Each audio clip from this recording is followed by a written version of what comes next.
আজকে দক্ষিণেশ্বরে আরো একজন হ্যাপি কাস্টমারকে গোল্ডেন রেক্টিভার বাচ্চা দিলাম। দাদা বাচ্চাটা পেয়ে অনেকটা পরিমাণে খুশি হয়েছে। নমস্কার, আমি দেবজ্যোতি। প্রত্যেক দিনের মতো হরার মহাদেব বলে আজকের ভিডিও শুরু করলাম। আজকে সকাল সকাল বেরিয়ে পড়েছিলাম একটা গোল্ডেন রেক্টিভার বাচ্চা দেওয়ার জন্য। দাদাকে বলেছিলাম দক্ষিণেশ্বরে এসে বাচ্চাটা পিক আপ করার জন্য, কেননা দাদার বাড়ি হচ্ছে দমদম, আর দমদম থেকে দক্ষিণেশ্বরের মেট্রো ধরে খুব তাড়াতাড়ি আসা যায়। কিন্তু নিয়ে যাওয়ার সময় দাদার একটু প্রবলেম হবে, কেননা বেড়াল বা কুকুর মেট্রোতে নিয়ে যেতে দেয় না। এই জন্য দাদাকে ওখান থেকে বাসে করে চলে যেতে হবে বাড়িতে। দাদা বাস্কেটে করে বাচ্চাটা নিয়ে যাবে, তাই বলেছিল একটা নতুন বাস্কেট কিনে নিয়ে যেতে। তো এখন আমরা একেবারে চলে এসেছি আমতা বাস স্ট্যান্ডে, আর এখান থেকেই একটা বাস্কেট কিনে নেব। এই সবুজ রঙের বাস্কেটটা নিয়েছি, এটাকে সবার প্রথম গাড়ির পিছনে ভালো করে বেঁধে নিতে হবে। বাস্কেটটা নেওয়া হয়ে গেছে, এবার আমরা সবার প্রথম চলে যাবো টিফিন করার জন্য। 20 টাকা করে পরোটা এনজয় করার পর বেরিয়ে পড়লাম বাচ্চাটা পিক আপ করতে। মোটামুটি আধ ঘন্টা গাড়ি চালানোর পর আমরা চলে এসেছি একদম গোল্ডেন রেক্টিভার বাচ্চাটার কাছে। তো এটা হচ্ছে একটা 33 দিনের গোল্ডেন রেক্টিভার বাচ্চা। বাচ্চাটার কোয়ালিটি খুব সুন্দর রয়েছে, বাচ্চাটার কানের কালারটা অনেকটা পরিমাণে সুন্দর রয়েছে, এটাই পরবর্তীতে তার বডি কালার হবে। বাচ্চাটা ভীষণ পরিমাণে অ্যাক্টিভও রয়েছে। যাই হোক, বাচ্চাটা নিয়ে বেরিয়ে পড়েছি একদম দক্ষিণেশ্বরের উদ্দেশ্যে। আর এই উত্তপ্ত গরমের মধ্যে আধ ঘন্টা গাড়ি চালানোর পর অবশেষে আমরা চলে এসেছি একদম দক্ষিণেশ্বরের ব্রিজে। এখান থেকে মন্দিরটাও খুব সুন্দর লাগছে দেখতে।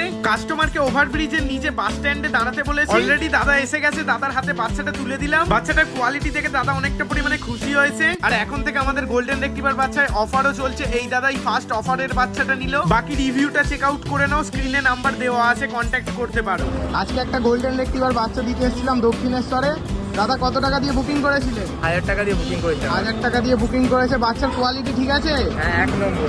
আচ্ছা, এটাই কি বাড়ির ফার্স্ট কুকুর না আগেও ছিল একটা? আগেও একটা ছিল আমার কাছে, আগে একটা ছিল, কি ছিল ওটা? গোল্ডেন রিট্রিভার ছিল আমার কাছে। আচ্ছা, আরো একটা গোল্ডেন রেক্টিভার ছিল। আচ্ছা, এটার কোয়ালিটি ঠিক আছে তো? হ্যাঁ, ঠিক আছে, চলো।